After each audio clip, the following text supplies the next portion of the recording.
but I'm new grease. You can get popped like a shoe crease. You need to be. What's happening, everybody? Welcome back to Game Day with Trey. This your host, Trey. Of course, that's my co-host and homeboy, Face. What up, world? And welcome back to the Strictly Buccaneers edition. Now, I know we kind of missed a little bit of time. We haven't been coming like we would normally come. That's been due to some technical issues, all right? Getting some new equipment, this and that and the third, trying to soup it up a little bit better for you guys. But, man, let's get into the actual show. All right, so this week, you got the Tampa Bay Buccaneers visiting the San Francisco 49ers again for a rematch. That's back-to-back years we done been out there to the 49ers, man. All right. And last year, Brock Purdy kind of handed it to us. I believe the score was like 35-7 or something like that. Brock Purdy did his thing. Todd Bowles had no answers, but really it wasn't Todd Bowles had no answers. It was we had incompetent coaching on the offensive end. Not to mention any names, a guy named Leftwich, but we gonna leave that to that. You feel me? This year, totally different game. Okay, line was 3.5 last year. I think that was because of Tom Brady. Now, Tampa Bay Bucks are getting 11.5 points. All right, the over/under set at 41. That's a lot of money. Oh, look, that's not just a lot of money. It's a lot of free money, baby. That's just how I feel about it. But we'll get deeper into that in a minute, man. Let's get into these numbers real quick, homie, before we actually break this game down, Face. Because, they got a new player over there in San Francisco right now by the name of Chase Young. And both have been talking a little bit about what he's going to do to Baker Mayfield and this and that and the third. You remember, Baker Mayfield did plant the flag on him when they played, when Oklahoma played Ohio State. He was the one that he planted the flag on at one point in time. He talked a little trash to him. So I believe there's some things that both want to really get some get back on. But I digress, I'm gonna say this. Baker wasn't scared of you then, and Baker definitely ain't scared of you now. Big fact. So, it ain't no matter what you say you want to do to a person. You can want to do everything you want to do, but it ain't gonna make a difference. I don't think Baker worry about that dude, man. Man, hold up, man. And I also want to point something out. So last year, when Tampa Bay went and visited the San Francisco 49ers, okay, Tristan Wirfs was hurt. I want to say Anton Winfield was hurt. Or our other safety. One of the safeties was hurt. I know for a fact Carlton Davis was hurt.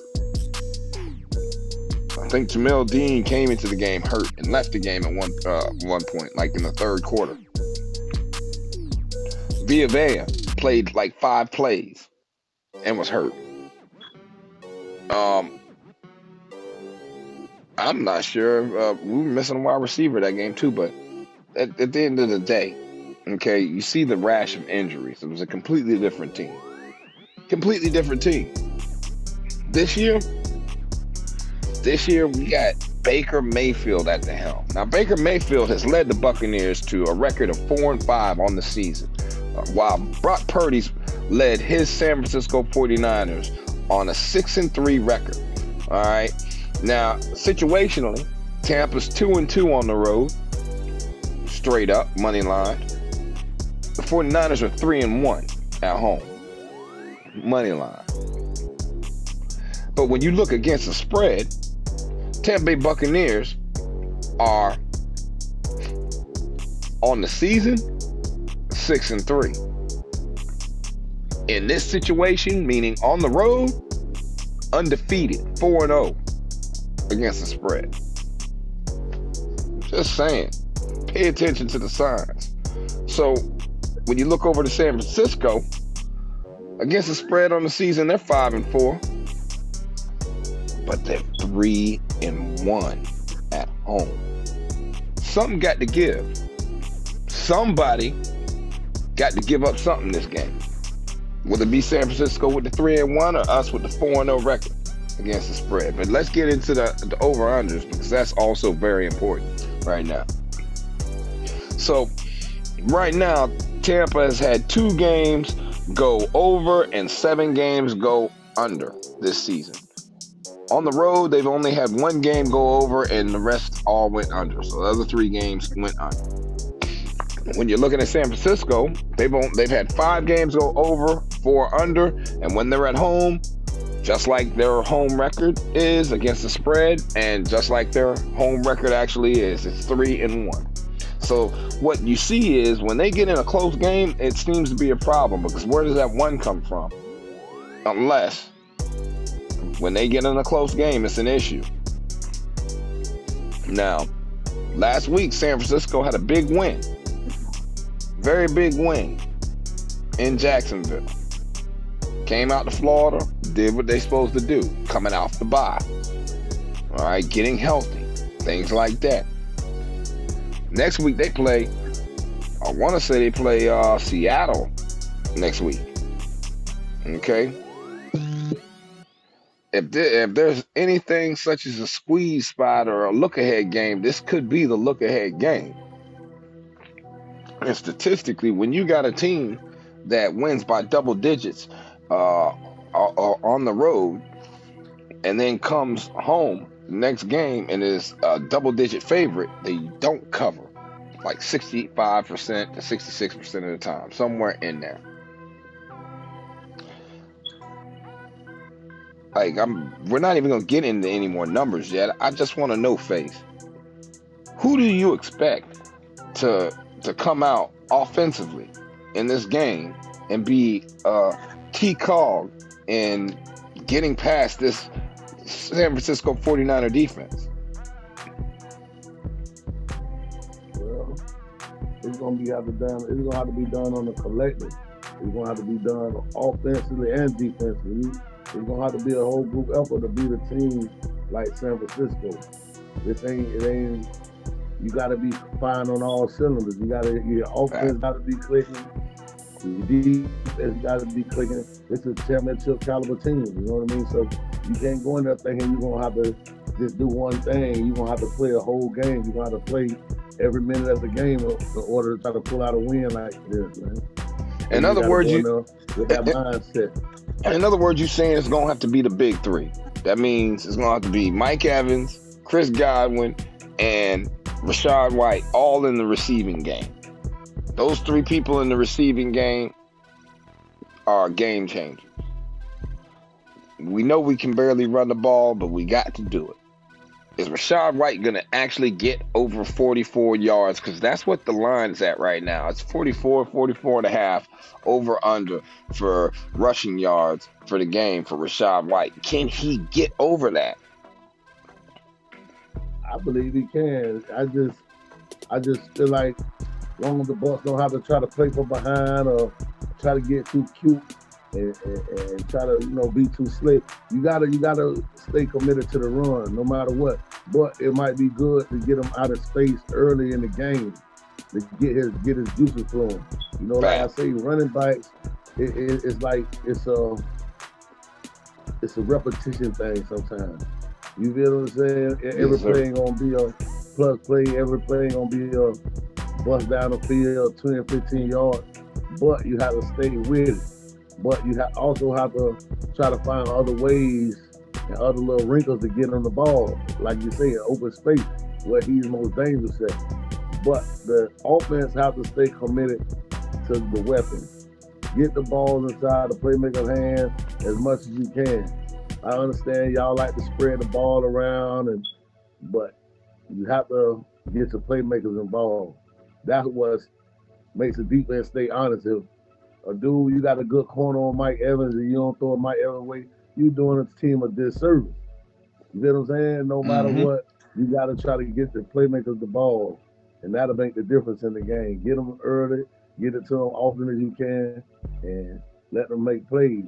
Put pressure on the defense to stop you. Well, on that note, brother, there's some actual good news I got for you, because the Tampa Bay Bucks in the last 3 games have been averaging on offense 25 points per game. Now, and that's only giving up 23 points per game, and that's the last 3 games. Now, when you're looking, when they're on the road, the Bucks have been scoring 25.3 points while only giving up 22.3 points per game. So if you look at the trend, we stay in the same arena when we're on the road, bro. We're gonna score points.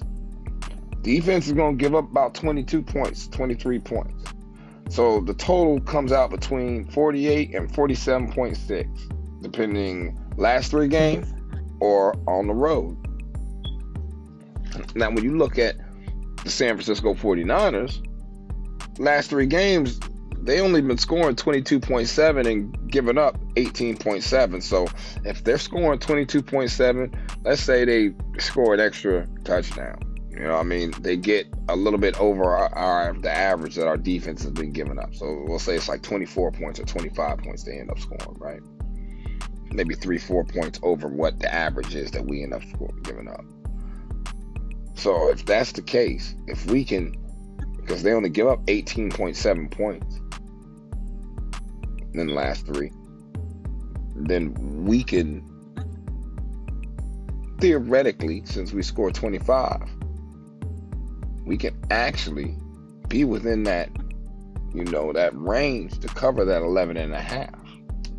Because when you're looking at situationally what the 49ers do, at home they score 31 points and they give up 17.3. Remember, on the road, the Bucks score 25.3 and give up 22.3.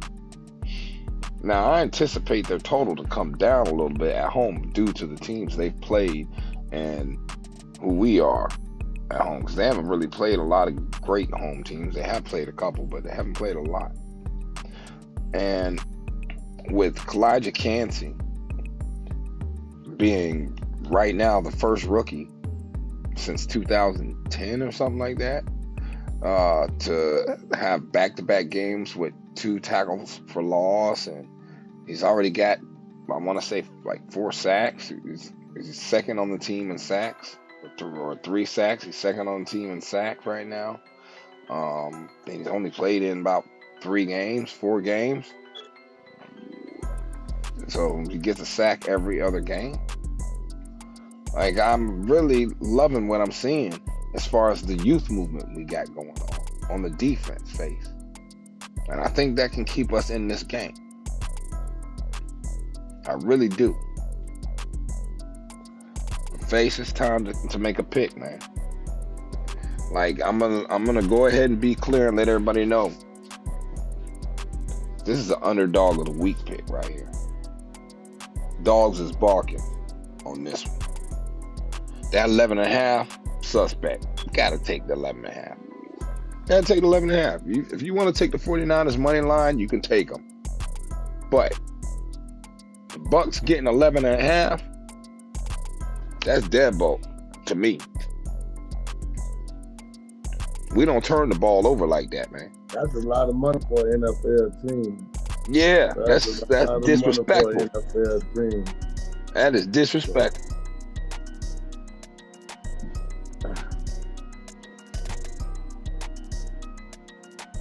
You gotta take it. Yeah. You gotta take the 11. You know what I'm saying? That's down to 2 touchdowns. You know what I'm saying? Even on the road, we don't really have no injuries right now. Nah. So I feel like, just being a Buck, 11 points. You trying me? You can't get at a. You can't give me no 11.5 points, bro. Nah, you can't give me 11.5 points. Can't do it. I'll take that all day. That's too much. It's too many. I wish this game was after December 8th so I could cash in on it. You feel me? But at the end of the day, it is what it is. I love Bucks with 11.5. As far as over-under is concerned, that's a little shaky. Really not. The over-under is 41. And if you look at the teams, right?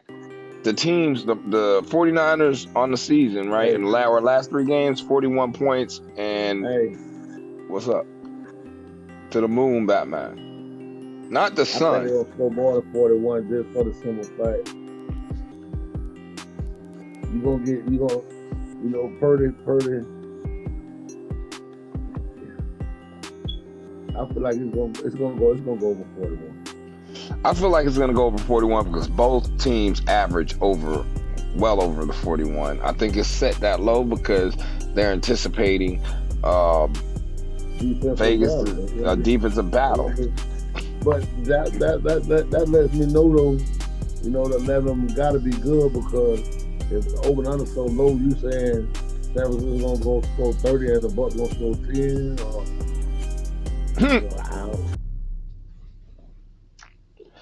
Hey, it went over last year. I'm just saying. And the Bucs ain't even show up. It's gonna go over this year. Exactly. To the moon, Batman. Alright, y'all. Well, that is your Strictly Bucks episode. I hope that you enjoyed it. That's the information that you needed. And I hope everything you liked. Please like, subscribe. Leave a comment, man. Let's talk for a second. We can converse through the comments, you guys. I do understand. I read them. I read all of them. All right? I read everything. I do all the analytics. Don't be bashful. Don't be shy. If you got stand on you, let it fly. You feel what I'm saying? Off top. I ain't got no problem with it. I ain't got no problem with dealing with the critics. Y'all be easy. Peace. Peace.